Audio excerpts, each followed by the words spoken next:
मेरा नाम नीतीश है। मैं उससे बहुत डरा हुआ था। बस यही सोच रहा था कि अब ना जाने क्या होगा। ना ही मैं कुछ गलत करना चाह रहा था, मगर सब कुछ खुद ब खुद गलत होता चला गया। वो मुझे देखकर मुस्कुरा रही थी। मुझे नहीं पता था कि वो इतनी चालाक है। मुझे तो लगता था कि वो ऐसी बिल्कुल भी नहीं है। मेरी पत्नी के सर में हमेशा दर्द होता था।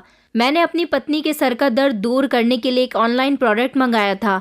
मुझे लगा कि उसके इस्तेमाल से मेरी पत्नी के सर का दर्द ठीक हो जाएगा, मगर मेरी पत्नी तो उसके इस्तेमाल के बाद गहरी नींद में सो जाती थी, और फिर उसके बाद जो होता शायद वो मैं आप लोगों को शब्दों में बयान करके भी नहीं बता सकता कि मैंने खुद पर कितनी मुश्किल से कंट्रोल किया हुआ था और मैं कितनी मुश्किल से उसे अपने सामने बर्दाश्त करता था।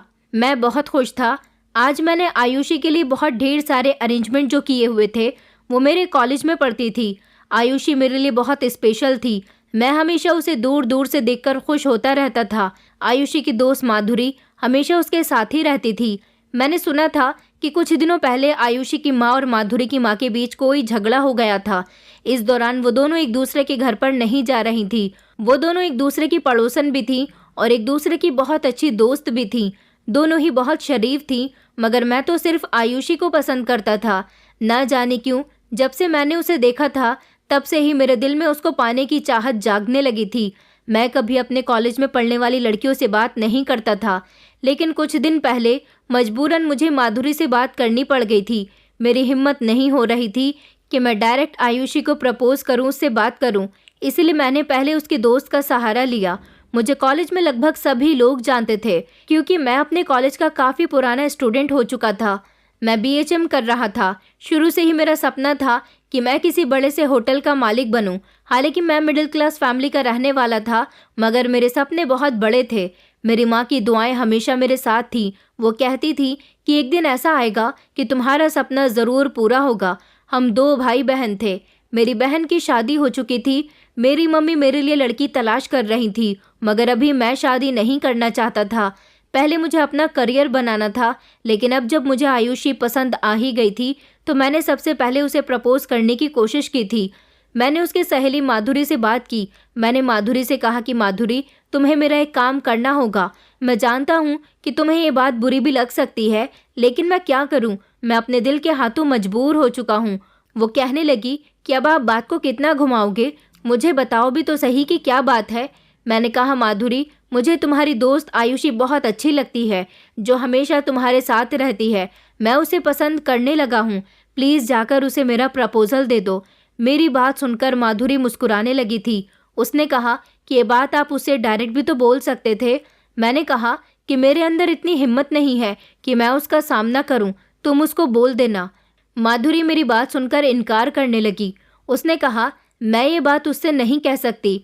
मैंने कहा, अरे क्यों नहीं कह सकती, मैं उसे पसंद करता हूँ। वो कहने लगी कि शायद वो आपको पसंद ना करती हो। मैंने कहा कि ऐसे कैसे पसंद नहीं करती होगी, मुझ में कोई कमी है? तुम एक बार उससे पूछ सकती हो सकता है कि वो भी मुझे पसंद करती हो और उसने कभी किसी के सामने ये बात जाहिर करने की कोशिश न की हो। मैंने माधुरी से बहुत रिक्वेस्ट की तो माधुरी आयुषी तक मेरी बात पहुंचाने के लिए राजी हो गई थी। उसने जाकर आयुषी से बात कर ली थी। 2 दिन के बाद जब मैंने माधुरी से पूछा तो उसने जवाब दिया और वो कहने लगी कि वो तुमसे खुद बात करना चाहती है। कल कॉलेज के बाहर कैंटीन में वो तुमसे इस बारे में बात करेगी। मैं माधुरी की बात सुनकर बहुत खुश हुआ था। मुझे लगता था कि आयुषी माधुरी की बात को अच्छी तरह से समझ गई है, तभी तो वो मुझसे बात करना चाहती है, मुझसे मिलना चाहती है। इसलिए आज मैंने कैंटीन में एक टेबल बुक करवा दिया था और उसकी अच्छी तरह से डेकोरेशन भी करवा दी थी। वेटर से कह दिया था कि जब मेरी दोस्त आएगी तो तुम्हारे कैंटीन की जो भी महंगी और फेमस आइटम है उसे मेरे टेबल पर सर्व कर देना। मैं बहुत खुश था। अच्छे से कपड़े पहनकर और अच्छे से रेडी होकर मैं कैंटीन में आयुषी के आने से 10 मिनट पहले ही आकर बैठ गया था। उस दिन कॉलेज के कुछ स्टूडेंट जब कैंटीन आ रहे थे, वो बार बार डेकोरेट हुई टेबल को देख रहे थे। वो लोग समझ गए थे कि आज कुछ स्पेशल है और ये दिन मेरे लिए स्पेशल ही तो था। मैंने सोच लिया था कि मेरी बात आयुषी तक पहुंच तो गई है, लेकिन अब मैं उसे खुद भी प्रपोज कर दूंगा। मैं बड़ी बेसब्री से उसका इंतज़ार कर रहा था। थोड़ी देर बाद आयुषी ने कैंटीन के अंदर एंट्री की तो मेरी नज़रें उसको देखती ही रह गई थी। मैं खुश हो गया था। मैं जल्दी से खड़ा हो गया और मैंने उसे बैठने का इशारा दिया था। वो अपने साथ माधुरी को भी लेकर आई थी। मैंने आयुषी से कहा कि तुम अकेली भी तो आ सकती थी, माधुरी से तो मैं बात कर चुका हूँ। मेरी बात पर वो हंसने लगी और कहने लगी कि अच्छा, ऐसी भी कौन सी पर्सनल बात है जो तुम अकेले में करना चाहते हो। मैंने कहा कि तुम इतनी अनजान क्यों बन रही हो, तुम्हें तो सब कुछ पता है ना। अच्छा, बैठकर बातें करते हैं और कुछ ऑर्डर भी करते हैं। आयुषी कहने लगी कि मुझसे बात करने के लिए ज़्यादा ही एक्साइटेड लग रहे हो। मैंने कहा कि तुमने मेरे लिए अपना कीमती वक्त निकाला तो फिर मैं एक्साइटेड क्यों नहीं होता। तो वो कहने लगी कि अच्छा बताओ, तुम क्या कहना चाहते हो। मैंने कहा मैं क्या कहूँ, माधुरी ने तुम्हें बताया नहीं मैं तुम्हें पसंद करता हूँ। मैं उसके सामने शर्माने लगा था। मेरी बात सुनकर फिर से आयुषी ज़ोर ज़ोर से हंसी और कहने लगी कि तुमने अपनी शक्ल देखी है, ऑक्टोपस जैसी शक्ल है। तुम कद काट के अच्छे हो तो क्या हुआ, लेकिन मुझे पसंद नहीं हो। और हैसियत क्या है तुम्हारी जो तुमने मुझे प्रपोज किया। मैं तुम जैसे लड़कों को घास भी नहीं डालती। अच्छी तरह से जानती हूँ मैं तुम जैसे लड़कों की हकीकत। आइंदा मुझसे दूर रहना। मुझसे या मेरी दोस्तों से किसी भी तरह की मुझसे रिलेटेड कोई गलत बात करने की ज़रूरत नहीं है। मैंने कहा ये तुम क्या कह रही हो आयुषी, प्लीज़ धीमी आवाज़ में बात करो, सभी लोग हमें देख रहे हैं। आयुषी ने अपनी आवाज़ और तेज़ कर ली और कहने लगी कि देख रहे हैं तो देखते रहें, लोगों को भी तो पता लगे कि तुम मुझे प्रपोज कर रहे हो। आइंदा इनमें से किसी की भी हिम्मत नहीं होगी मुझे प्रपोज करे। मेरा प्रिंस चार्मिंग तो कोई और ही होगा, तुम जैसा लड़का नहीं। और हैसियत क्या है तुम्हारी जो तुम मुझे प्रपोज करने चले हो। आयुषी ने टेबल पर रखे फ्लावर पॉट को हाथ से गिराकर दूर फेंक दिया था। वहां पर मौजूद सारे ही लोग हमें गौर गौर से देख रहे थे। मुझे शर्मिंदगी महसूस हो रही थी। आयुषी वहां से चली गई थी। वापस पलटकर मैंने उसे आवाज़ भी नहीं दी क्योंकि वो सबके सामने मेरी काफ़ी बेइज्जती कर चुकी थी। मुझे उससे ऐसी उम्मीद नहीं थी। मेरी आंखों में आंसू आ गए थे। कुछ लोग मुझे देखकर हंस रहे थे तो एक दो लोगों ने मोबाइल निकालकर मेरी वीडियो भी बना ली थी। माधुरी वहीं खड़ी रह गई थी। मैंने अपने आंसू भरी नज़रों से माधुरी की तरफ देखा और कहा अगर उसका जवाब यही था तो तुम मुझे खामोशी से भी तो बता सकती थी, इतना तमाशा लगाने की क्या ज़रूरत थी। माधुरी कहने लगी कि मुझे नहीं पता था कि वो तुम्हारे साथ ऐसे रिएक्ट करेगी। वैसे उसने मुझे इनकार कर दिया था कि वो तुम्हें पसंद नहीं करती। उसके सपने बहुत ऊंचे हैं नीतीश, आइंदा उसके बारे में मत सोचना। उसके दिल में तो कोई लड़का नहीं है, मगर वो चाहती है कि उसकी शादी किसी अमीर लड़के से हो, किसी ऐसे लड़के से हो जो सारी ज़िंदगी उसे ऐश की ज़िंदगी दे सके। मुझे माफ़ कर देना, इस सब में मेरी कोई गलती नहीं है और आइंदा इस लड़की से दूर रहना। वो भले ही मेरी दोस्त है, मगर वो जिस तरह तुम्हारी बेइज्जती करके गई है ये तो मुझे भी पसंद नहीं आया। ये कहकर माधुरी भी वहाँ से चली गई थी। मैं अपने घर आ गया था और ख़ुद को मैंने अपने कमरे में बंद कर लिया था। मैं जो अपने माता पिता का लाडला बेटा था, क्यों मुझे आयुषी ने रिजेक्ट कर दिया था, मेरी कुछ समझ में नहीं आ रहा था। उस दिन मैं सबसे ज़्यादा रोया था और फिर मैंने धीरे धीरे अपने दिल से आयुषी को निकाल दिया था। ऐसा करना मेरे लिए वाकई मुश्किल था, मगर आयुषी मोहब्बत के लायक नहीं थी। वैसे भी कॉलेज में मेरा फाइनल ईयर चल रहा था। एग्ज़ाम्स कंप्लीट होने के बाद मुझे अपने करियर पर फोकस करना था, लेकिन जितने दिन मैं कॉलेज में रहा इतने दिनों में कई बार आयुषी ने मुझे लोगों के सामने जलील करने में कोई कसर नहीं छोड़ी थी। वो हर तरह से अपनी सहेलियों के साथ मिलकर मेरी मजाक उड़ाया करती थी। कहने को तो वो खुद भी अमीर बाप की बेटी नहीं थी, एक मामूली से बैंक में नौकरी करने वाले आदमी की बेटी थी और उसके सपने बहुत बड़े बड़े थे। फिलहाल काफ़ी समय तक मैंने शादी का ख्याल अपने दिल से निकाल दिया था। ऐसा नहीं था कि मुझे दोबारा कभी आयुषी की याद आई हो, उसकी यादों को मैं पूरी तरह से मिटा चुका था। जितनी बेइज्जती उसने लोगों के सामने मेरी की थी, उस हिसाब से उस दिन के बाद कभी मुझे उसकी याद नहीं आई थी और ना ही कभी मैंने ये सोचा था कि वो मेरी पहली मोहब्बत थी। एक तरफा मोहब्बत को हम लोग दिल से कभी नहीं निकाल सकते। अगर मोहब्बत है तो दोनों तरफ से बराबर होनी चाहिए, तभी मोहब्बत कायम होती है। मैं यही सोचकर अपना दिल बहला लिया करता था, लेकिन मुझे एक कामयाब इंसान बनना था। इसके लिए मैंने जी तोड़ मेहनत करनी शुरू कर दी थी। मुझे अपना सपना पूरा करना था। मैंने सोच लिया था कि चाहे मुझे अब अपना सब कुछ दांव पर क्यों ना लगाना पड़ जाए, मगर मैं अपना होटल खोल कर रहूँगा। मेरा सपना पूरा करने में मेरे मम्मी पापा ने मेरी बहुत मदद की थी। सबसे पहले तो मैंने मैनेजर की नौकरी तलाश की थी और कुछ वक्त तक मुझे एक अच्छे होटल में नौकरी मिल गई थी और फिर उसके बाद धीरे धीरे मैं तरक्की हासिल करने लगा। मैंने दिन रात मेहनत करके अपना सपना पूरा कर लिया था। मैंने छोटा ही सही मगर अपना एक होटल खोल लिया था। मुझे उम्मीद थी कि एक दिन मुझे इस छोटे से होटल को बड़ा करने की भी तरक्की हासिल हो जाएगी। फिलहाल मेरा सपना धीरे धीरे पूरा होता हुआ देखकर मैं बहुत खुश रहने लगा था। आखिरकार मैंने दिन रात मेहनत जो की थी। अब मेरी मम्मी और बहन हमेशा मुझसे ज़िद करती रहती थी कि तुम शादी कर लो। मैं अभी भी उन लोगों से इनकार कर रहा था तो मेरे पापा ने मम्मी और मेरी बहन को ऑर्डर दिया कि तुम इसके लिए लड़की तलाश करना शुरू करो। मेरे घर में वैसे भी मेरे पापा के ही ऑर्डर चलते थे और अपने पापा की बात को मैं कभी टाल नहीं सकता था। जितना समय उनको मुझे देना था वो दे चुके। अब वो भी यही चाहते थे कि मैं शादी कर लूं। अब मैं अपने घर वालों के आगे क्या कहता। मेरा सपना पूरा हो चुका था। वो लोग मेरी शादी करवाना चाहते थे तो करवा सकते थे। उन्होंने मेरे लिए एक लड़की पसंद कर ली थी। जब मुझे लड़की का फ़ोटो दिखाया गया तो मैं हैरान रह गया था, क्योंकि जिस लड़की को मेरे मम्मी पापा ने पसंद किया था वो लड़की माधुरी थी। माधुरी का फ़ोटो देखकर मैंने इस रिश्ते से इनकार करना चाहा था, मगर मैंने सोचा कि एक बार मुझे माधुरी से बात कर लेनी चाहिए। माधुरी बहुत अच्छी लड़की थी, उसमें कोई बुराई नहीं थी, लेकिन मैं एक बार माधुरी की मर्ज़ी जानना चाहता था। अगर वो अपने माता पिता की मर्ज़ी के मुताबिक मेरे साथ शादी करना चाहती है तो मुझे उससे शादी करने में कोई एतराज़ नहीं था। मेरे पास माधुरी का नंबर था। मैंने उसका नंबर डायल किया। माधुरी ने मेरा फ़ोन रिसीव किया। शायद उसके पास मेरा नंबर नहीं था, इसलिए वो मेरी आवाज़ सुनकर भी मुझे पहचान नहीं पाई थी। मैंने उसे बताया कि मैं नीतीश बोल रहा हूँ, मुझे तुमसे कुछ ज़रूरी बात करनी है। माधुरी ये बात जानती थी कि जो लड़के वाले उसे पसंद करके गए हैं वो मेरे घर वाले हैं। मैंने कहा, माधुरी क्या सच में तुम मुझसे शादी करना चाहती हो? माधुरी कहने लगी कि अभी मेरे घर वालों ने आपकी फैमिली वालों को कोई जवाब नहीं दिया। पहले मेरे घर वाले मुझसे मेरा डिसीजन लेना चाहते हैं। उन्होंने मुझसे पूछा कि तुम्हारे लिए हमने लड़का पसंद कर लिया है, हम इस रिश्ते के लिए हाँ कर दें या नहीं। मैंने उससे पूछा तो तुमने उनका क्या जवाब दिया, तुम क्या चाहती हो? माधुरी कहने लगी कि ऑफ कोर्स मैं इस रिश्ते से मना करना चाहती हूँ। मैं जानती हूँ कि आप तो आयुषी को पसंद करते हो, तो फिर मुझसे शादी क्यों करोगे? मैंने कहा, अगर तुम अपने माता पिता की बात मानना चाहती हो तो इस रिश्ते के लिए हाँ कर सकती हो, लेकिन अगर तुम अपनी दोस्त के नज़रिए से मुझसे बात कर रही हो तो फिर तुम गलत सोच रही हो। बाकी तुम्हारी मर्जी है, लेकिन मैं तुम्हारी दोस्त को पसंद नहीं करता। मेरे दिल से तो अब उसका ख्याल भी निकल चुका है।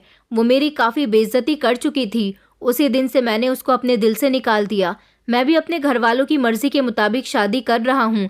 फैसला तुम्हारे हाथ में है। तुम अगर मुझे एक्सेप्ट करना चाहो तो कर सकती हो। मैं तुम्हें बहुत खुश रखने की पूरी कोशिश करूँगा। और शायद तुम जानती नहीं हो कि मैंने होटल मैनेजमेंट का कोर्स किया है। मैं शहर के सबसे बड़े होटल का मालिक बनना चाहता हूँ। ये मेरा सपना है। मेरा सपना अभी पूरी तरह से तो पूरा नहीं हुआ, लेकिन मुझे उम्मीद है कि मैं एक दिन अपना सपना पूरा कर लूँगा। मेरे घर में तुम्हें किसी तरह की कोई कमी नहीं होगी, और अगर तुम इनकार करना चाहती हो तब भी मुझे कोई अफसोस नहीं होगा। ये कहकर मैंने फ़ोन बंद कर दिया था। 2 दिन गुजर गए थे। मेरे घर वाले आपस में बातें कर रहे थे कि अभी तक लड़की वालों की तरफ से कोई जवाब नहीं आया है। मैं समझ गया था कि माधुरी ने इस रिश्ते से इनकार ही कर दिया होगा, मगर जब तीसरे दिन माधुरी के माता पिता खुद हमारे घर मुझे देखने के लिए आए तो मैं शॉक्ड रह गया था। उन लोगों ने मुझसे मुलाकात की और इस तरह दोनों ही परिवारों के बीच माधुरी का और मेरा रिश्ता तय हो गया था। हम दोनों की शादी में अभी 7 महीने का समय था, क्योंकि माधुरी बीएससी कर रही थी और उसका फाइनल ईयर चल रहा था। 4 महीने के बाद उसके एग्ज़ाम्स थे और उसके घर वालों ने 3 महीने का टाइम एक्स्ट्रा लिया था। लेकिन रिश्ता तय होने के 15 दिन बाद ही हम दोनों की एंगेजमेंट हो गई थी। मैं इस रिश्ते से ज़्यादा खुश नहीं था तो दुखी भी नहीं था। बस घर वालों की खुशी की खातिर ये सब कुछ कर रहा था, क्योंकि मेरे अंदर अब इमोशंस नहीं थे। मैं एक नॉर्मल इंसान बन चुका था। मेरी एंगेजमेंट का जब दिन आया तो मैं सोच रहा था कि मैं किस तरह से माधुरी का सामना करूंगा, लेकिन फिर मैंने खुद को तसल्ली दी कि माधुरी ने ही तो इस रिश्ते के लिए हाँ की होगी, तभी तो रिश्ता फाइनल हुआ है। फिलहाल एंगेजमेंट का दिन आया तो माधुरी को दुल्हन की तरह सजाया गया था और उसके साथ साथ आयुषी भी चलती हुई आ रही थी। आयुषी बहुत सुंदर लग रही थी, माधुरी भी बहुत अच्छी लग रही थी, लेकिन मैंने आयुषी की तरफ से अपना ध्यान हटाने की कोशिश की। आयुषी माधुरी को लेकर मेरे बराबर में आई और उसने उसको मेरे पास बैठा दिया। वो माधुरी से कहने लगी कि अरे वाह माधुरी, जिस लड़के ने तुम्हारे हाथ मेरा प्रपोजल भेजा था तुम तो उसी से शादी करने जा रही हो। क्या ये बात तुम्हारे लिए काफ़ी नहीं है कि इसके दिल में मैं थी, लेकिन मेरे सपनों का राजकुमार तो कोई और ही है और अब वो मुझे मिल चुका है। मगर माधुरी तुम अपना ख्याल रखना, मेरी ज़िंदगी और तुम्हारी ज़िंदगी में बहुत डिफरेंस होगा। इंसान को अपनी सोच बहुत हाई लेवल की रखनी चाहिए, जैसे कि खासकर लड़कियों को। ये कहकर आयुषी जोर जोर से हंस रही थी। वो मुझ पर ताने कस रही थी। मैं आज भी उसकी दी हुई इंसल्ट को खामोशी से बर्दाश्त कर रहा था, जबकि माधुरी बार बार उसे खामोश रहने का इशारा दे रही थी। थोड़ी देर के बाद मैंने और माधुरी ने एक दूसरे को अंगूठी पहनाई और इस तरह हम दोनों के रिश्ते को मजबूती मिल गई थी। एंगेजमेंट का फंक्शन ख़त्म होने के बाद जब मैं घर आया और कपड़े चेंज करने के बाद अपने बिस्तर पर लेटा तो मैंने अपना फ़ोन चेक किया। मेरे मोबाइल पर माधुरी के नंबर से बहुत सारी कॉल्स आई हुई थी। मेरा फ़ोन साइलेंट पर था। मैंने माधुरी के नंबर पर कॉल बैक की। माधुरी मुझे कुछ परेशान नज़र आ रही थी। मैंने कहा कि क्या हुआ, सब ठीक तो है ना? इस समय फ़ोन कर रही हो और वो भी इतनी ढेर सारी कॉल्स। माधुरी कहने लगी कि मुझे आपसे माफ़ी मांगनी थी आयुषी की तरफ से। वो तो पागल है और इसी तरह की बातें करती है। मुझे लगा आपको हर्ट हुआ होगा, यही पूछने के लिए मैंने आपको कॉल की है। आप प्लीज़ उसकी बात का बुरा मत मानना। वो मेरी बहुत अच्छी दोस्त है। मैं उसे काफ़ी लंबे समय से जानती हूँ। हर इंसान का अपना एक ड्रीम होता है। जैसे आपका ड्रीम आपका बिजनेस है, इसी तरह आयुषी का ड्रीम भी किसी अच्छे और अमीर लड़के से शादी करना है और लग्जरी लाइफ को जीना है। मैंने कहा, लेकिन तुम मुझे ये सब क्यों बता रही हो? वो कहने लगी कि आज उसने फिर से आपके इंसल्ट की, मुझे बहुत बुरा लगा। मैंने कहा कि कोई बात नहीं, वो तुम्हारी दोस्त है, मुझे उससे कोई मतलब नहीं है। माधुरी कहने लगी कि हाँ, लेकिन वो दिल की बुरी नहीं है। उसने मुझसे कहा कि मैं इस रिश्ते के लिए हाँ कर दूँ। मैंने उसे इस बारे में पूछा था। मैंने कहा, तो तुमने अपनी सहेली के कहने पर रिश्ते के लिए हाँ की थी? उसने कहा कि नहीं नहीं, मेरे घर वालों को आप पसंद थे और मुझे भी। ये कहकर माधुरी खामोश हो गई। थोड़ी देर के बाद वो फिर से बोली कि आप अच्छे लग रहे थे। ये कहकर उसने फ़ोन बंद कर दिया। माधुरी की बातों से मुझे ये एहसास हो गया था कि वो सच में बहुत अच्छी लड़की है और मेरे लिए बिल्कुल परफेक्ट है। इसलिए मुझे उससे शादी करने के लिए ज़्यादा सोचना नहीं चाहिए। अब धीरे धीरे कभी कभी मेरी माधुरी से फ़ोन पर बात होती रहती थी। मैं तो उससे आयुषी का कोई जिक्र करता ही नहीं था। वही मुझे अपनी दोस्त की बातें बताती रहती थी। एक दिन उसने मुझे बातों ही बातों में बताया कि आयुषी को उसका प्रिंस चार्मिंग मिल गया है। जैसे लड़के की उसे तलाश थी वो बिल्कुल वैसा ही है, देखने में स्मार्ट, अमीर, पढ़ा लिखा। मैंने कहा चलो ये तो अच्छी बात है, उसका सपना पूरा हो गया। तो वो शादी कब कर रही है? माधुरी ने मुझे बताया कि शादी का तो अभी उसका कुछ पता नहीं है, मगर उस लड़की के साथ उसका अफेयर चल रहा है। माधुरी बहुत शर्मीली लड़की थी। उससे प्यार मोहब्बत की बातें करनी तो आती ही नहीं थी। वो इधर उधर की बातें ज़्यादा किया करती थी, लेकिन मुझे उसकी ये बातें भी अच्छी लगती थी। फिलहाल मेरी शादी का समय आ गया था। मेरे घर वाले और माधुरी के घर वाले दोनों ही बहुत खुश थे और हमारी शादी धूमधाम से की गई थी। मगर अजीब बात ये थी कि हमारी शादी पर आयुषी नहीं आई थी। मैं माधुरी से आयुषी के बारे में कुछ पूछता नहीं था, इसलिए मैंने माधुरी से आयुषी के बारे में कोई बात नहीं की। मुझे लगा कि कहीं माधुरी को मेरा आयुषी के बारे में कुछ भी पूछना बुरा न लगे, क्योंकि अब तो वो मेरी पत्नी बन चुकी है, वो मेरे घर आ चुकी है और मैं उसके साथ अपनी ज़िंदगी की नई शुरुआत करने जा रहा था।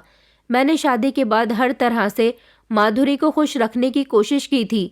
मेरा होटल भी बहुत अच्छा चल रहा था।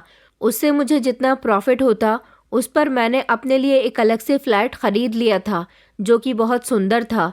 मेरे मम्मी पापा को मैंने कहा था कि आप लोग भी मेरे साथ रहिए, मगर उन्होंने कहा कि नहीं बेटा, तुम्हारी नई नई शादी हुई है, अपनी पत्नी को लेकर उस फ्लैट में रहो, हम इसी घर में खुश हैं। जब हमारा मन होगा तो हम तुमसे मिलने के लिए आ जाया करेंगे। जिस घर में मेरे पेरेंट्स रहते थे वो घर वैसे भी मेरे दादाजी का था। वहाँ पर मेरे चाचा जी भी रहते थे। सब लोगों में आपस में बहुत मोहब्बत थी, इसीलिए दोनों भाई एक दूसरे से अलग नहीं हो सकते थे। मैंने सोचा मैं कुछ दिन उस फ्लैट में रह लिया करूँगा और कुछ दिन यहाँ अपने घर रहने के लिए आ जाया करूँगा। मैं और माधुरी अपने नए फ्लैट में शिफ्ट हो गए थे। मेरी ज़िंदगी माधुरी के साथ बहुत अच्छी गुजर रही थी। मैं अपने होटल गया हुआ था। जब मैं एक दिन अचानक दोपहर के समय घर में आ गया तो मैंने देखा कि मेरे घर पर कुछ मेहमान आए हुए थे। ये लोग कौन थे मैं इन्हें नहीं जानता था, लेकिन मैंने देखा था कि मेरी पत्नी की आंखों में आंसू थे। मेरे घर के अंदर दाखिल होते ही माधुरी ने मुझे बताया कि ये हमारे पड़ोसी हैं। थोड़ी देर के बाद वो लोग मेरे घर से चले गए थे। मैंने माधुरी से पूछा कि तुम्हारी आंखों में आंसू क्यों हैं, आखिर क्या बात है और ये लोग यहाँ पर क्यों आए थे? माधुरी तो तेज़ आवाज़ से रोने लगी। मैंने कहा बताओ भी क्या हो गया। उसने मुझे बताया कि ये आयुषी के माता पिता थे। दरअसल आयुषी को इन्होंने अपने घर से निकाल दिया है क्योंकि आयुषी ने एक बहुत गलत काम किया है। मैंने कहा कैसा गलत काम, क्या हुआ आयुषी को? वो कहने लगी कि जिस लड़के से आयुषी प्यार करती थी उस लड़के के साथ आयुषी से बहुत बड़ी गलती हो गई। वो माँ बनने वाली थी और उसकी ये खबर उसके घर वालों को पता चल गई तो इन लोगों ने बहुत हंगामा किया और आयुषी को घर से निकाल दिया। अब आयुषी कहाँ गई ये कोई नहीं जानता। उसके घर वालों को भी ये नहीं पता कि वो कौन सा लड़का है। मैं आयुषी की सबसे अच्छी दोस्त हूँ, इसीलिए उसके माता पिता मुझसे पूछने के लिए आए थे कि तुम्हें तो ज़रूर इस बारे में सब कुछ पता होगा। मुझे पता था कि वो लड़का कौन है, मैंने उनको सब कुछ बता दिया, मगर मुझे ये नहीं पता था कि वो दोनों इतनी बड़ी गलती कर देंगे। आयुषी के माता पिता मुझे बहुत बातें सुनाकर गए हैं। आज उसकी वजह से मुझे उसके माता पिता के सामने बहुत शर्मिंदगी महसूस हुई है। माधुरी की बात सुनकर मुझे आयुषी पर बहुत गुस्सा आ रहा था, लेकिन अब क्या कर सकते हैं। वो उस लड़के से मोहब्बत करती थी, उसे ये सब करने की क्या ज़रूरत थी। फिलहाल मुझे आयुषी से कोई मतलब नहीं था। मैंने अपनी पत्नी को समझाया कि तुम्हें घबराने की ज़रूरत नहीं है। अब ये लोग हमारे घर आकर तुम्हें कोई बात नहीं सुनाएंगे, तुम परेशान मत हो, तुमसे कोई कुछ नहीं कहेगा। मैंने अपनी पत्नी को तसल्ली दे दी थी, मगर मुझे कुछ समझ नहीं आ रहा था। फिलहाल कुछ दिनों बाद हम दोनों पति पत्नी इस बात को भूल गए थे। माधुरी अपने मायके जाती थी, वहाँ जाकर उसे आयुषी के बारे में कुछ पता नहीं चलता था, क्योंकि जिस दिन से वो घर से निकली थी उस दिन से वो कभी वापस ही नहीं आई थी। उसके घर वाले भी कुछ नहीं जानते थे। धीरे धीरे हमारी शादी को 1 साल हो गया था। हम दोनों बहुत प्यार से अपनी ज़िंदगी गुजार रहे थे। माधुरी एक अच्छी पत्नी साबित हुई थी। उसका मेरी ज़िंदगी में शामिल होने से मुझे दिन ब दिन सक्सेस मिल रहा था। मैं बहुत खुश था, लेकिन मेरी ज़िंदगी में एक दिन ऐसा आया जब मेरी मुलाकात आयुषी से हुई। मुझे लगता था कि अब कभी मेरा सामना आयुषी से नहीं होगा। ये रात का समय था जब मैं अपने स्टाफ के साथ होटल बंद करने के बाद वहाँ से निकलने जा रहा था, जब अचानक होटल की सीढ़ियों पर मैंने एक लड़की को बैठे हुए देखा जिसने अपना चेहरा छुपाया हुआ था। मेरे वॉचमैन ने कहा कि मालिक, ये लड़की रोज़ यहाँ आकर बैठ जाती है, खाना मांगती है तो हम में से कोई भी इसे खाना दे देता है या फिर पैसे दे देता है। ये बहुत मजबूर है। मैंने उससे कहा कि सुनिए, क्या आपको मदद की ज़रूरत है? मेरी आवाज़ सुनकर वो लड़की जैसे झट से खड़ी हो गई। उसने अपने चेहरे से जब दुपट्टा हटाया तो मैं उसे देखकर फ़ौरन ही पहचान गया था। काले कपड़े पहने हुए जो जगह जगह से फटे हुए थे, उसके चेहरे पर गंदगी लगी हुई थी। ये बहुत ही ख़राब हालत में खड़ी हुई लड़की कोई और नहीं बल्कि आयुषी ही थी। उसे इस हालत में देखकर मैं फ़ौरन ही घबरा गया था। मैंने कहा, तुम यहाँ क्या कर रही हो? वो मुझे देखकर रोने लगी। वो इससे पहले कुछ बोलती मैंने अपना केबिन खुलवाया और उसे वहाँ लेकर चला गया था। मैंने एक नौकर से कहा कि वो खाना गर्म करे, कुछ तो खाने का होगा। नौकर खाना लेकर आ गया था। आयुषी ने खाना खाया। वो कांप रही थी, ऐसा लगता था जैसे कई दिनों से भूखी है। उसने पेट भरकर खाना खा लिया था। उसके बाद मैंने उससे पूछा कि अब बताओ तुम्हारी ये हालत कैसे हुई? वो रोने लगी और कहने लगी कि मुझे मेरी किस्मत ने धोखा दिया है। मैं तुम्हारी तरफ से बहुत शर्मिंदा हूँ। मैंने हमेशा तुम्हारी इंसल्ट की और तुमने आज मुझे मुश्किल में देखकर मेरी मदद की और मुझे खाना दिया। मैं कई दिनों से भूखी हूँ। दरअसल जिस लड़के के साथ मेरा अफेयर चल रहा था वो सिर्फ दिखावे का अमीर था। उसने मुझे प्रेग्नेंट करने के बाद छोड़ दिया। मेरे घर वालों ने जब मुझे घर से निकाल दिया तो मैं उसके पास गई और उससे रिक्वेस्ट करने लगी कि वो मुझे एक्सेप्ट कर ले। उसने मुझसे शादी से तो इनकार कर दिया, लेकिन उसने कहा कि जहाँ पर मैं रहता हूँ मैं तुम्हें वहीं अपने साथ रखूँगा। मैं उसके साथ जाने के लिए तैयार हो गई, मगर वो मुझे अपने घर नहीं लेकर गया बल्कि मुझे अस्पताल ले गया और वहाँ जाकर उसने मेरा अबॉर्शन करवा दिया और फिर मुझे अस्पताल में ही बेसहारा छोड़कर चला गया। मैं उसे कई दिनों से तलाश कर रही हूँ, मगर वो मुझे धोखा दे चुका है। ऐसी हालत में मैं घर भी नहीं जा सकती, इसलिए इधर से उधर ना जाने कितने समय से घूम रही हूँ। मैं तुमसे माफ़ी मांगना चाहती हूँ, मुझे मेरे किए की सज़ा मिल गई। वो बुरी तरह से रो रही थी। मैंने कहा कि तुम रोना बंद करो, तुम यहाँ मेरे होटल में रह सकती हो, यहाँ तुम्हें खाना भी मिलेगा। वो मेरी तरफ देखकर कहने लगी कि तुम बहुत अच्छे हो। मुझे अपनी गलती का पूरा पूरा एहसास है कि तुम्हें ठुकराकर मैंने सबसे बड़ी गलती की है। फिर उसने मेरी पत्नी के बारे में पूछा। मैंने कहा कि वो बिल्कुल ठीक है, बस आजकल उसकी तबीयत कुछ ठीक नहीं चल रही। तुम यहाँ जितने समय रुकना चाहती हो रुक जाओ, मैं चलता हूँ। माधुरी मेरा इंतज़ार कर रही होगी। मैं जैसे ही आगे बढ़ा, आयुषी ने मेरा हाथ पकड़ लिया और कहने लगी कि मैं यहाँ अकेले नहीं रह सकती, मुझे अकेलेपन से डर लगता है। क्या तुम मुझे 1-2 दिन के लिए अपने घर लेकर चलते हो? मैं ज़्यादा समय वहाँ पर नहीं रहूँगी। मैंने कहा, लेकिन इतने में ही आयुषी बोल पड़ी और कहने लगी, मैं अपनी बेबसी की पूरी कहानी माधुरी को बता दूंगी। मुझे उम्मीद है कि उसे मेरी बात सुनकर यकीन आएगा। मैं आयुषी को लेकर अपने घर चला आया था। मुझे नहीं पता था कि मैं उसको अपने घर ले जाकर सही कर रहा हूँ या नहीं, लेकिन उसकी हालत ऐसी नहीं थी कि मैं उसे कहीं भी छोड़ सकता। इस 1 साल में वो बहुत कमज़ोर हो गई थी। उसकी खूबसूरती तो जैसे कहीं ख़त्म हो गई थी। मैं उसे जब लेकर घर आया तो वो मेरे घर को बेताब नज़रों से देख रही थी, जैसे उसे यकीन नहीं आ रहा हो कि ये सब कुछ मेरा है। माधुरी किचन में किसी काम में बिजी थी। मैंने आयुषी से बैठने के लिए कहा। माधुरी जैसे ही बाहर आई तो उसने आयुषी को बैठे हुए देखा तो मुझसे कहने लगी कि ये कौन है, क्योंकि आयुषी ने अपना चेहरा ढका हुआ था। आयुषी ने जब अपना चेहरा खोलकर माधुरी को दिखाया तो वो दोनों एक दूसरे के गले लगकर फूट फूट कर रोने लगी। माधुरी को यकीन नहीं आ रहा था कि आज आयुषी ऐसी हालत में उसके सामने बैठी हुई है। वो हैरान रह गई थी कि ये सब कुछ क्यों और कैसे हुआ। फिर आयुषी ने अपने बारे में सब कुछ माधुरी को बता दिया। मैं जो अभी उन दोनों के पास खड़ा हुआ था, उनकी बातें सुन रहा था। आयुषी ने माधुरी को बताया कि तुम्हारे पति ने मुझ पर बहुत बड़ा एहसान किया, जिसने मुझे सहारा दिया। माधुरी, मुझे तुम्हारी मदद की ज़रूरत है। मैं कुछ दिन तुम्हारे घर में रहना चाहती हूँ। तुम तो जानती हो कि मेरी बड़ी बहन दुबई रहती है। वो वहाँ से 2 साल में एक बार हमसे मिलने के लिए आती है और उसको गए हुए 2 साल होने वाले हैं। मुझे उम्मीद है कि वो अगले महीने इंडिया ज़रूर आएगी। मैं उससे मदद मांग लूँगी। वो मेरे माता पिता को समझाएगी। मम्मी पापा वैसे भी उसकी बात बहुत मानते हैं। उसके बाद मेरे पेरेंट्स भी मुझे माफ़ कर देंगे और मुझे घर में रहने के लिए जगह दे देंगे, लेकिन तब तक मुझे तुम्हारे घर में रहना पड़ेगा। माधुरी ने तो फौरन ही कह दिया था कि तुम्हें परेशान होने की ज़रूरत नहीं है, तुम जितने दिन चाहे मेरे घर में रह सकती हो। माधुरी ने मेरी तरफ देखा और वो कहने लगी कि मैं ठीक कह रही हूँ ना। मैंने कहा कि हाँ, जैसी तुम्हारी मर्जी। माधुरी ने आयुषी का हुलिया ठीक किया और उसे रहने के लिए एक कमरा दे दिया गया था। अब आयुषी हमारे घर की मेंबर बन गई थी।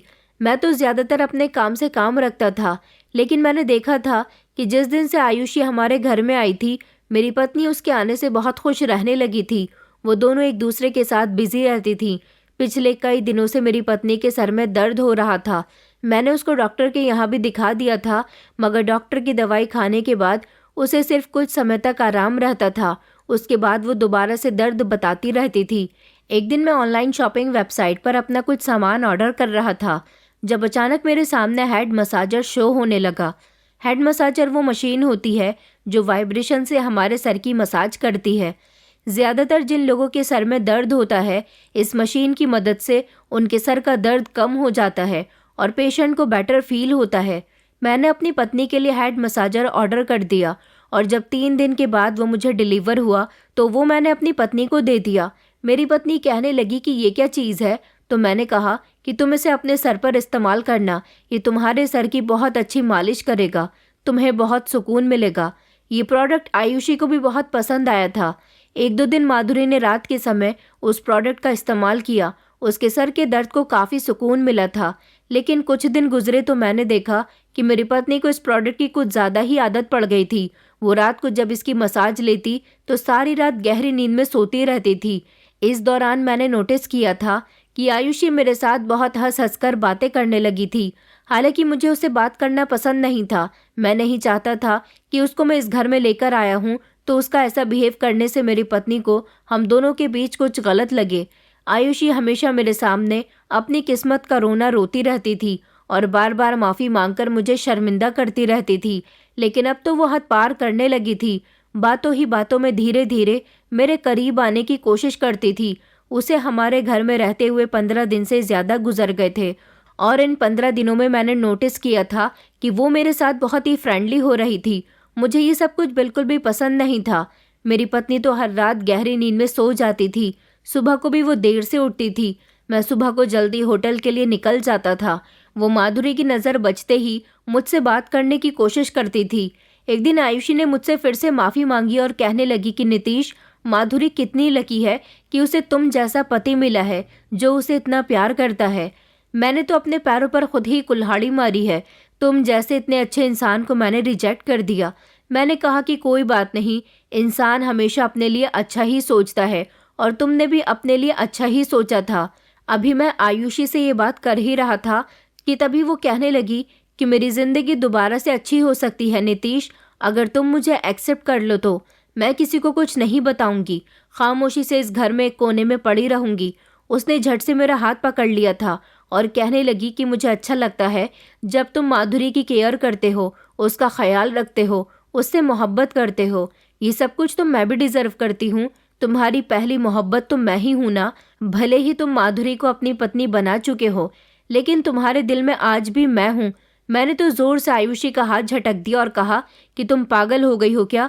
मैं तुम्हें कोई प्यार व्यार नहीं करता। तुम मेरे दिल से कब का निकल चुकी हो। मैं सिर्फ और सिर्फ अपनी पत्नी से प्यार करता हूँ। तुमने मुझे रिजेक्ट कर दिया था, हमेशा तुम मेरी बेइज्जती करती रहती थी। वो सब कुछ भले ही मैं भूल गया हूँ, लेकिन अब तुम बहुत गलत कर रही हो। आयुषी मेरे आगे रोने लगी और कहने लगी कि मुझसे शादी कर लो। मैं तुम्हारी पत्नी बनकर अपनी गलती सुधारना चाहती हूँ। प्लीज़ मुझसे शादी कर लो। लेकिन मैंने उसकी एक न सुनी। मैंने कहा कि मैं माधुरी को तुम्हारे बारे में सब कुछ बता दूंगा। आयुषी मेरी बात सुनकर कहने लगी कि कैसे बताओगे तुम माधुरी को ये सब? बल्कि मैं उसको बताऊंगी कि तुम आज भी मुझसे मोहब्बत करते हो, तभी तो तुम मुझे अपने घर में खुद ही लेकर आए हो। वरना जिस लड़की ने तुम्हारी इतनी बेइज्जती की, तुम्हारे दिल में उसके लिए रहम क्यों आ गया? मैं तुम दोनों पति पत्नी के बीच दरार पैदा करूंगी। फिर हार कर माधुरी ही तुम्हें छोड़कर चली जाएगी। तुम और तुम्हारा घर मेरा हो जाएगा। मैंने कहा, तुम्हारे दिल में आज भी लालच है। तुम कभी किसी की नहीं हो सकती। मैं तो तुम्हारी मदद करने के लिए तुम्हें यहाँ पर लेकर आया हूँ। मैंने तुम्हें सहारा दिया, मगर तुम कभी नहीं बदल सकती। मैं ये कहकर गुस्से से घर से निकल आया था, लेकिन उस दिन उसने मेरी पत्नी को मेरे खिलाफ बहुत भड़काया था। न जाने उसने मेरे बारे में मेरी पत्नी से कैसी कैसी बातें की थी, क्योंकि जब मैं रात को घर आया तो मेरी पत्नी का मूड मेरी तरफ से ठीक नहीं था। मैं समझ गया था कि आयुषी ने ज़रूर कुछ न कुछ किया है। मैंने माधुरी से कहा, माधुरी, मुझे तुम्हारी सहेली का यहाँ रहना ज़्यादा पसंद नहीं है। तुम इससे पूछो कि इसकी बहन इंडिया कब आ रही है और कब ये यहाँ से जाने वाली है। जिस पर मेरी पत्नी ने गुस्से में मुझे जवाब दिया, आप उसे यहाँ लेकर ही क्यों आए हो? अब जब आप उसे सहारा दे चुके हो तो आपको पूरी तरह से ही उसे सहारा देना चाहिए। मैंने कहा, तुम ये किस तरह की बातें कर रही हो? माधुरी, तुम जानती हो कि मैंने उसकी मदद इंसानियत के नाते की है। जैसा तुम सोच रही हो वैसा कुछ भी नहीं है। मैं माधुरी की आंखों में आंसू देख चुका था। अभी मैं उसे अपनी सफाई में कुछ कहता, तभी आयुषी हमारे कमरे में आ गई। जिस दिन से आयुषी मेरे घर में आई थी, मेरे घर का चैन और सुकून ख़त्म हो गया था। मुझे नहीं पता था कि वो मदद करने का बदला इस तरह से चुकाएगी। मैं बहुत परेशान था कि मैं आयुषी का क्या करूं। मेरी पत्नी मुझसे नाराज़ रहने लगी थी, जबकि आयुषी मेरी पत्नी के सामने सीधे बनने का नाटक करती थी। कई दिन इसी तरह से गुजर गए थे। मैं तो बस यही चाहता था कि किसी भी तरह से आयुषी हमारे घर से चली जाए। वो मुझे ब्लैकमेल करती रहती थी कि मुझसे शादी कर लो वरना अच्छा नहीं होगा। अब हर रात ही माधुरी मसाज लेने के बाद गहरी नींद में सो जाती थी। न जाने उसे इतनी नींद क्यों आती थी। उस रात मैं भी बिस्तर पर लेटा हुआ था, क्योंकि मुझे इतनी जल्दी नींद नहीं आती थी, और जितना होता मैं अब आयुषी से दूर रहने की कोशिश करता था। मैं नहीं चाहता था कि आयुषी कोई नई चाल चले और जिससे मेरी पत्नी का रिश्ता कमज़ोर हो। थोड़ी देर गुजरी थी कि मेरे कमरे का दरवाज़ा बजा। मैंने दरवाज़ा खोल कर देखा तो दरवाजे पर आयुषी थी। मैंने कहा कि क्या हुआ आयुषी, इतनी रात को तुम यहाँ पर क्या कर रही हो? अभी तक सोई नहीं हो? आयुषी कहने लगी कि मेरे कमरे की खिड़की हवा से बार बार खटखट बोल रही है। तुम ज़रा एक नज़र जाकर खिड़की को देख लो। तुम्हारे मजबूत हाथों से शायद खिड़की का दरवाज़ा बंद हो जाए। उसकी आवाज़ से मुझे इरिटेशन हो रही है। मैं ठीक से नहीं सो पा रही हूँ। मैंने कहा, ठीक है, मैं आता हूँ, और फिर मैं उसके पीछे पीछे उसके कमरे में चला गया था। वो आगे आगे थी और मैं पीछे पीछे था। वो खिड़की के पास जाकर खड़ी हो गई। मैं जब खिड़की को देखने लगा तो खिड़की बिल्कुल ठीक थी। मैंने कहा, आयुषी, खिड़की तो बिल्कुल ठीक है। वो धीमे धीमे चलती हुई मेरे करीब आई और उसने मेरा हाथ पकड़ लिया। कहने लगी कि मैं तुमसे कई बार कह चुकी हूँ कि मुझे एक्सेप्ट कर लो। अगर तुमने मुझसे शादी नहीं की तो अच्छा नहीं होगा। वो झूठ बोलकर बहाने से मुझे अपने कमरे तक लेकर आई थी। मैंने कहा कि चाहे जो हो जाए मैं तुमसे शादी नहीं करूँगा। मैं अपनी पत्नी से प्यार करता हूँ, उसे धोखा नहीं दूंगा। तुम्हें धोखा मिला है, इसका मतलब ये नहीं कि तुम मुझे भी मेरी पत्नी को धोखा देने पर मजबूर कर दो। तुम्हारे लिए अच्छा नहीं था तो फिर अब तुम क्यों मुझे एक्सेप्ट करना चाहती हो? आयुषी कहने लगी कि हाँ, वो मेरी गलती थी, मगर मुझे ये नहीं पता था कि तुम इतने कामयाब और अच्छे इंसान हो। माधुरी की खुशी मुझसे देखी नहीं जाती। जो सब मैं डिजर्व करती थी वो सब कुछ माधुरी की किस्मत में चला गया। मुझे क्या मिला? सिर्फ धोखा। मैंने कहा, तो इसमें तुम्हारी गलती है। माधुरी तो जानती थी कि मैं तुम्हें पसंद करता था, फिर भी उसने मुझसे शादी की। ये उसकी अच्छाई है, लेकिन तुम उसके दिल में मेरे खिलाफ जहर भर रही हो। तुम मेरा घर खराब कर रही हो। तुम चली क्यों नहीं जाती यहाँ से? क्यों मेरी जिंदगी बर्बाद करने के लिए आ गई हो? अगर मुझे पता होता कि तुम्हारी नीयत खराब है तो मैं कभी भी तुम्हें अपने घर में लेकर ना आता। मेरी इस बात पर आयुषी हंसने लगी और कहने लगी, अब तो तुम अपना घर खराब कर चुके हो। मैं तुम्हारी पत्नी को तुम्हारे खिलाफ हमेशा भड़काती रहती हूँ। उससे यही कहती हूँ कि तुम्हारा पति बहुत अच्छा है, उस जैसा इंसान इस दुनिया में नहीं है। और तो और उसे ये भी बताती हूँ कि वो कभी कभी मुझसे बात करने की कोशिश करता है, मुझे नज़र भरकर देखता रहता है। इस सब से तुम्हारी पत्नी को जलन महसूस होती है। वो चाहती तो है कि मुझे इस घर से निकाल दे, लेकिन मैं कुछ भी करके इस घर से नहीं जाऊंगी। और अब तो तब तक नहीं जाऊंगी जब तक तुम मुझसे शादी नहीं कर लेते और माधुरी को अपनी ज़िंदगी से नहीं निकाल देते। मैंने आयुषी से कहा कि तुम्हें जो करना है करो, जो तुम चाहती हो ऐसा बिल्कुल नहीं होगा। मैं उससे बहुत तंग आ चुका था। मैं बस यही चाहता था कि किसी भी तरह मेरी पत्नी मुझे गलत न समझे। मैं आयुषी के कमरे से तंग आकर खुद ही जाने लगा था। जैसे ही मेरी नज़र दरवाजे पर पड़ी तो मेरे होश उड़ गए थे, क्योंकि दरवाजे पर तो माधुरी खड़ी हुई थी। मैंने जब माधुरी को देखा और कहा कि माधुरी तुम, मैं तो शॉक्ड रह गया था। आयुषी पीठ फेर कर ही खड़ी हुई थी। आयुषी ने जल्दी से अपना दिमाग चलाया, अपने होठों पर लगी हुई लिपस्टिक को अपने हाथों से साफ किया, जल्दी से अपने बाल बिखेरे, और जब उसकी नज़र भी माधुरी पर गई तो उसने फौरन ही उसे देखकर रोना शुरू कर दिया। वो चिल्ला चिल्लाकर रोने लगी और जल्दी से माधुरी के करीब गई। कहने लगी, माधुरी, तुम्हारा पति इतनी रात को मेरे कमरे में मेरी इज्जत खराब करने के लिए आया था। ये तो अच्छा हुआ तुम सही समय पर आ गई हो। देखो तुम्हारे पति ने मेरी क्या हालत कर दी है। मैं भी जल्दी से माधुरी के करीब गया। मैंने कहा, माधुरी ये झूठ बोल रही है, बल्कि ये खुद मुझे हमारे कमरे से लेकर आई है। माधुरी ये बहुत झूठी है, तुम इसकी बात पर यकीन मत करना। मेरी पत्नी की आंखों में खून उतर आया था। उसने मुझे घूर कर देखा। मैंने कहा, माधुरी प्लीज़ मेरी बात का यकीन करो। आयुषी कहने लगी कि तुम्हारा पति कई दिनों से मुझे ब्लैकमेल कर रहा है कि मुझसे शादी कर लो। मैं आज भी तुम्हें पसंद करता हूँ, मगर मैं तुम्हारा घर खराब नहीं करना चाहती। देखो तुम्हारा पति आज ज़बरदस्ती तुम्हारे सोने के बाद मेरे कमरे में आ गया और फिर आज ये मुझे बर्बाद कर देने वाला था। मैं माधुरी को यकीन दिलाने की कोशिश कर रहा था कि मैंने कुछ नहीं किया, मगर वो तो खामोश खड़ी हम दोनों को देख रही थी। आयुषी माधुरी के गले से लग गई थी और रोने की एक्टिंग कर रही थी, जबकि मैं बेबस खड़ा हुआ था। माधुरी ने आयुषी को खुद से अलग किया और फिर उसके मुंह पर एक जोरदार थप्पड़ मारा। ये सब देखकर मैं शॉक्ड रह गया था, जबकि आयुषी भी हैरान थी। माधुरी कहने लगी कि तुम बहुत चालाक हो आयुषी, मुझे नहीं पता था कि तुम मुझे इस तरह से बेवकूफ़ भी बना सकती हो। मैं तो तुम पर बहुत भरोसा करती थी। जिस दिन मैंने तुम्हें यहाँ अपने घर में देखा, मुझे उसी दिन से तुम पर शक होने लगा था। यहाँ तक कि मुझे तो नीतीश पर भी शक हुआ था, क्योंकि तुम उसकी पहली मोहब्बत हो। वो इतनी आसानी से अपनी पहली मोहब्बत को मेरे घर में लेकर आ जाएगा तो मुझे डर तो लगेगा ही ना। इसलिए मैंने तुम दोनों पर नज़र रखनी शुरू कर दी थी। जब तुम मेरे हटने के बाद मेरे पति से बातें किया करती थी तब मैं तुम्हारी बातें सुनती थी, और जब उसके जाने के बाद तुम मुझे भड़काया करती थी तब भी मैं तुम्हारी बातों को गौर से सुनती थी। ऐसा तुम चाहती थी, मैंने वैसा ही किया। मैंने अपने पति के साथ अपना बिहेवियर बदलना शुरू कर दिया। उसको ये यकीन दिलाने लगी कि तुम मुझे भड़का रही हो, मगर तुम्हारी चालाकी मुझे पता चल गई। दिन में तो तुम्हें मौका नहीं मिलता ना मेरे पति से बातें करने का, इसलिए तुमने सोचा कि रात को तुम हेड मसाजर के ऑयल में नशे की दवाई मिला दोगी और मैं उस मशीन को रात को इस्तेमाल करूंगी तो मुझे गहरी नींद आ जाएगी। तुमने तो काफ़ी कोशिश की मेरे पति के करीब जाने की, मगर मेरा पति तुमसे हमेशा बचता रहा। आज सुबह जब तुम हेड मसाजर पर फिर से दवाई लगा रही थी तब मैंने तुम्हें देख लिया था, और आज मैंने हेड मसाजर का इस्तेमाल नहीं किया और तुमने इस बात का फ़ायदा उठाया कि मेरे सर में दर्द रहता है और मैं हेड मसाजर का इस्तेमाल कर रही हूँ तो मुझे उससे सुकून मिल रहा है। मैं ये भी जानती हूँ कि तुमने ये दवाई कहाँ से खरीदी है। तुम जब उस दिन हमारे घर से दवाई लेने के लिए गई थी तब मैंने तुम्हारे पीछे नौकरानी को लगा दिया था, क्योंकि तुमने कहा था कि तुम्हें कुछ ज़रूरी काम है, और मुझे उसी समय शक हो गया था कि जब तुम्हारा किसी से कोई संबंध नहीं है तो तुम्हारा कौन सा ऐसा ज़रूरी काम आ गया। मुझे मेरी नौकरानी ने बता दिया कि तुम किसी मेडिकल स्टोर पर गई थी। मुझे फिर भी समझ नहीं आया कि तुम किस तरह की दवाई लेने के लिए गई थी, मगर जब मैंने देखा कि तुम उस दवाई को पानी में मिलाकर वो अपने हाथों से हेड मसाजर पर लगा रही थी, तब मैं समझी कि मुझे इतनी गहरी नींद क्यों आती है। क्योंकि इतना ज़्यादा सोने पर तो मैं भी हैरान थी, और मैंने कभी ये बात ना तो तुमसे कही और ना ही नीतीश से कही थी। मेरी तुम पर हमेशा से ही नज़र थी।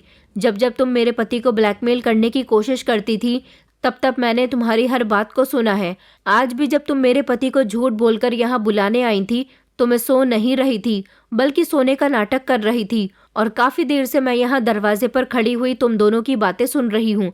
तुमने बहुत अच्छा ड्रामा किया। तुम मेरे पति को मेरी नज़रों में ही गिराकर मुझसे दूर करना चाहती हो, मेरे पति पर अपना कब्जा करना चाहती हो। मैं तो तुम्हें अपनी बहुत अच्छी दोस्त मानती थी। तुम्हारे अपने किए की सज़ा तुम्हें मिल गई थी, लेकिन फिर भी तुम बाज नहीं आई, और अब तुम्हारी नज़र मेरे पति पर है। तुम्हारे साथ तुम्हारे बॉयफ्रेंड ने जो भी किया बहुत अच्छा किया। तुम्हारे साथ यही होना चाहिए था। तुम एक मतलबी लड़की हो जो सिर्फ दूसरों की खुशियों से सिर्फ जल सकती हो, अपने अच्छे भाग्य की प्रार्थना नहीं कर सकती। माधुरी धीरे धीरे चलती हुई मेरे करीब आई। उसने मेरा हाथ पकड़ा और कहने लगी कि मेरे पति को मुझसे कोई अलग नहीं कर सकता। मैं हैरान था कि माधुरी के दिल में क्या चल रहा था, और वो सब कुछ जानती थी, फिर भी वो मेरे सामने ऐसे रिएक्ट करती रही जैसे वो कुछ नहीं जानती। मैं तो यही समझ रहा था कि मेरी पत्नी आयुषी के भड़कावे में आ गई है, मगर मेरी पत्नी सच में बहुत समझदार थी। उसने अपनी समझदारी से काम दिखाया था। मेरी पत्नी ने आयुषी के घर वालों को फ़ोन करके बुला लिया था, और वो उनको पहले ही बता चुकी थी कि आयुषी हमारे घर में है। आयुषी माधुरी से माफ़ी मांगती रह गई, लेकिन आयुषी को माधुरी ने उसके माता पिता के हवाले कर दिया था। वो लोग उसे अपने घर ले गए थे। उसके बाद उसके साथ क्या हुआ ये तो हम भी नहीं जानते, लेकिन मैं आपसे सिर्फ इतना कहना चाहूँगा कि धोखा हमें कभी भी और किसी भी इंसान से मिल सकता है। आयुषी मेरी पत्नी की बेस्ट फ्रेंड थी। मेरी पत्नी को उस पर बहुत भरोसा था। उसका भरोसा तो उस दिन टूटा जब वो ये देखना चाहती थी कि मैं उसे धोखा दे रहा हूँ या फिर उसकी दोस्त। हर औरत को सावधान रहना चाहिए और समझदारी से अपने घर को चलाना चाहिए। कुछ औरतें ऐसी होती हैं जो दूसरों की बातों में आकर अपने घर को बर्बाद कर लेती हैं। मेरी पत्नी चाहती तो आयुषी की बातों में आकर मुझ पर यकीन भी कर सकती थी, लेकिन मेरी पत्नी ने मेरी नीयत जानने की भी कोशिश की और अपनी सहेली की भी, और फिर उसके सामने खुद ही सच्चाई आ गई कि नीयत आखिर किसकी खराब है। मैं एक मर्द था और आयुषी से मोहब्बत करता था। ये बात मेरी पत्नी को बहुत अच्छी तरह से पता थी। उसे लगता था कि मेरे दिल में दोबारा से आयुषी के लिए मोहब्बत न आ जाए, इसलिए वो सावधान रही। और दूसरी तरफ आयुषी ने मुझे रिजेक्ट किया था। वो ये बात भी बहुत अच्छे से जानती थी, इसलिए उसने अपनी दोस्त पर भी नज़र रखी, और आज सारी सच्चाई सबके सामने आने के बाद मेरी पत्नी ने उसको अपने घर से निकाल दिया, और अब हम लोग एक दूसरे के साथ खुशी खुशी ज़िंदगी गुजार रहे हैं। मैं आज भी आंखें बंद करके किसी पर भरोसा नहीं करता, और किसी की मदद सिर्फ एक हद तक ही करता हूँ, क्योंकि कुछ लोग ऐसे होते हैं जो हमारे सामने मजबूर होने का दावा करते हैं, मगर वो मजबूर नहीं होते। वो मजबूर बनकर हमें ही बर्बाद करने की कोशिश करते हैं। दोस्तों, उम्मीद करती हूँ आपको हमारी कहानी पसंद आई होगी। कहानी पसंद आई है तो वीडियो को लाइक करें, चैनल पर नए हैं तो चैनल को सब्सक्राइब करें, और हाँ, नोटिफिकेशन बेल को ज़रूर दबाएं ताकि अगली अपडेट सबसे पहले आपको मिले।